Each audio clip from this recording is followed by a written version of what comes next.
এই গরমকালে একদিকে আমরা গরমের জন্য বিরক্ত হয়ে যাই আর আরেক দিকে এই মশার জন্য। এই গরমকালে মশার উৎপাত এতটাই বেড়ে যায় যে কোনো জায়গায় আমরা একটু বসেও শান্তি পাই না, বিশেষ করে সন্ধেবেলায়। এত আমাদের মশা কামড়ায় যে আমরা প্রচণ্ড বিরক্ত হয়ে যাই।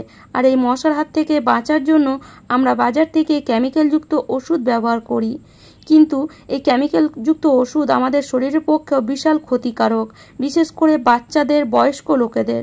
তো আজ আমি মশা তাড়ানোর একদম সহজ পদ্ধতি নিয়ে এসেছি, একদম ঘরোয়াভাবে, যেটাতে 100% তোমাদের বাড়ি থেকে মশা যাবেই যাবে। তো এইভাবে যদি ইউজ করো তাহলে একটাও সন্ধেবেলায় মশা আর কামড়াবে না। তো তার জন্য এখানে দেখো নিয়েছি কিছুটা পরিমাণ তুলো। তো এইভাবে একটু মোটা করে কিছুটা পরিমাণ তুলো নিয়ে নিতে হবে।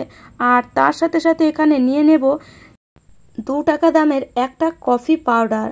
এই যে কফি, এটা কিন্তু এত পাওয়ারফুল যে এর যে গন্ধ, সেই গন্ধ কিন্তু মশা একদমই সহ্য করতে পারে না।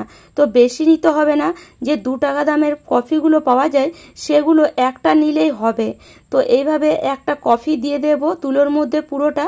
আর এখানে নিয়ে নিচ্ছি 2টো রসুনের কোয়া।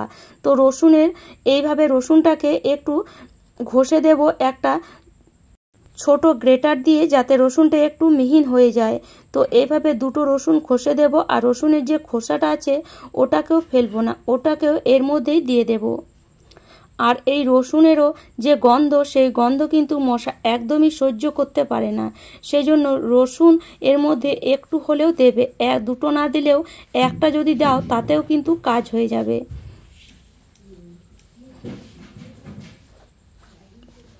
তো এইভাবে এই তুলোর ওপরে কিছুটা পরিমাণ কফি আর কিছুটা পরিমাণ রসুন এইভাবে দিয়ে দেব। আর তার সাথে সাথে এখানে দিয়ে দেব আমরা জোয়ান। এই যে জোয়ান, এরও একটা দেখবে স্মেল আছে, আর এই স্মেলটা কখনোই মশা সহ্য করতে পারবে না। তো এই স্মেলটা এইভাবে হাত দিয়ে দলে বার করতে হবে। তো এইভাবে যদি একটু হাত দিয়ে দলে দাও, দেখবে জোয়ানের স্মেলটা খুব ভালো মতন বেরিয়ে আসে। তো এইভাবে দলে তারপরে এই তুলোর ওপরে রেখে দেব। আর এই 3টে জিনিস যখন একসাথে মিশে যে গন্ধটা তৈরি হবে বা যে স্মেলটা তৈরি হবে, সেটা কিন্তু দুর্দান্ত হবে, যেটা মশা কিন্তু একদমই সহ্য করতে পারবে না। তো এবার এটাকে এইভাবে একটা পুঁটলি বানিয়ে নিতে হবে। আর এইভাবে এর মুখটা একটু ছুঁচলো করে দিতে হবে। তো দেখো কত সুন্দর একটা পুঁটলি কিন্তু তৈরি হয়ে গেল। তো এইভাবে তোমরা ছোট্ট ছোট পুঁটলি বানিয়ে রেখে দিতে পারো। আর প্রত্যেক দিন সন্ধেবেলায় যদি এটাকে জ্বালাও, বেশি দিন জ্বালাতে লাগবে না। 4 থেকে 5 দিন জ্বালানোর পরেই তোমরা দেখতে পাবে বাড়িতে আর একটাও মশা কিন্তু ঢুকছে না। এরপরে এটাকে আমরা কিভাবে জ্বালাবো, তো এখানে একটা প্রদীপ নিয়ে নেব। আর প্রদীপের মধ্যে এই যে সলতেটা বানালাম মোটা করে, সেই সলতেটা দিয়ে দেব। তার উপরে দিয়ে দেব কিছুটা পরিমাণ সর্ষের তেল।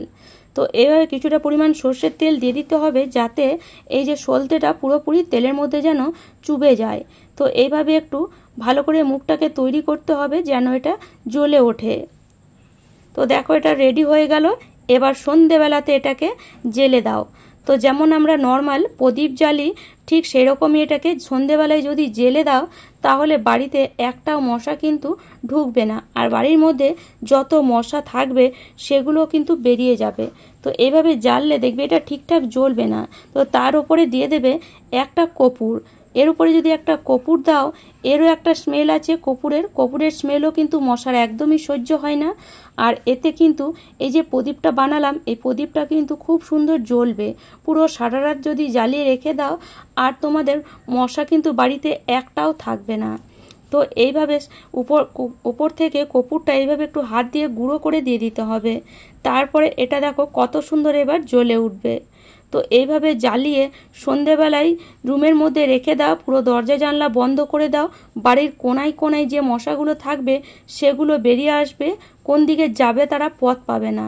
এর গন্ধ এতটাই মশার জন্য খতরনাক।